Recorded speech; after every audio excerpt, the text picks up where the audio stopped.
Start. इसकी आशंका बहुत पहले से थी कि कुछ गिरोह सुनियोजित तरीके से बांग्लादेशी और रोहिंग्या घुसपैठियों को अवैध तरीके से देश में लाने और बसाने का काम कर रहे हैं। गत दिवस प्रवर्तन निदेशालय यानी ईडी की ओर से पश्चिम बंगाल, दिल्ली, उत्तर प्रदेश, हरियाणा में कई स्थानों पर छापेमारी करने और घुसपैठ में लिप्त गिरोह के खिलाफ कार्रवाई करने से यह आशंका सच सिद्ध होती दिख रही है। इस गिरोह के खिलाफ ईडी ने कार्रवाई इसलिए की क्योंकि वे विदेशी अंशदान विनियमन अधिनियम यानी FCRA के तहत स्वयं को मिलने वाले पैसे का दुरुपयोग कर रहे थे। वे इस पैसे के जरिए घुसपैठियों को देश में लाकर उन्हें फर्जी पहचान पत्रों से लैस करने के साथ उन्हें देश के अलग अलग हिस्सों में बसाने और उनकी आजीविका का प्रबंध करते थे। वे आर्थिक रूप से कितने समर्थ थे इसे इससे समझा जा सकता है कि उनकी ओर से घुसपैठियों को ई-रिक्शा तक दिए जाते थे।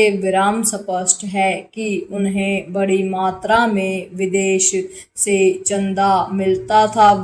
इसकी पुष्टि इससे भी होती है कि ईडी ने बंगाल के एक मदरसे से 40 लाख रुपए और 180 ग्राम सोने के सिक्के बरामद किए।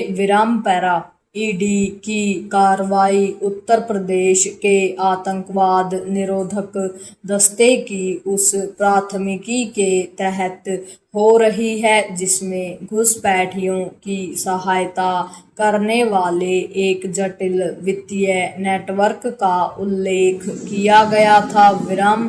चूंकि इस नेटवर्क में कई तथाकथित कल्याणकारी संस्थाएं शामिल हैं, इसलिए उन सबको न केवल बेनकाब किया जाना चाहिए बल्कि उन्हें कठोर दंड का भागीदार भी बनाया जाना चाहिए।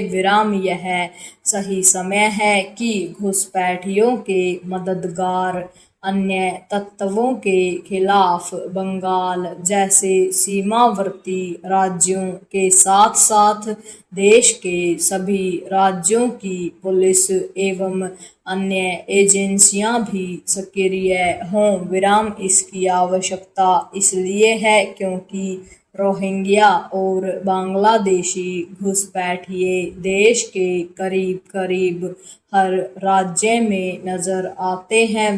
इन घुसपैठियों ने बंगाल के साथ साथ पूर्वोत्तर के राज्यों से घुसपैठ करके जिस तरह दिल्ली, जम्मू, हैदराबाद, सूरत आदि में अपने ठिकाने बना लिए, उससे यही पता चलता है कि उन्हें किसी साजिश के तहत सुनियोजित तरीके से लाकर देश भर में बसाया जा रहा है। चिंता की बात यह है कि उनके हमदर्द भी पैदा हो गए हैं।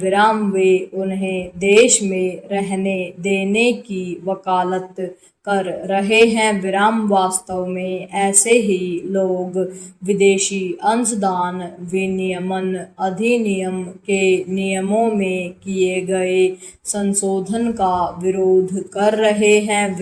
यह समझा जाना चाहिए कि घुसपैठियों की बढ़ती संख्या देश के संसाधनों पर बोझ बनने के साथ ही राष्ट्रीय सुरक्षा के लिए खतरा भी बन रही है। विराम यह एक तथ्य है कि बड़ी संख्या में घुसपैठिए फर्जी प्रमाण पत्रों के सहारे मतदाता यानी भारतीय नागरिक बन गए हैं। पूर्ण विराम।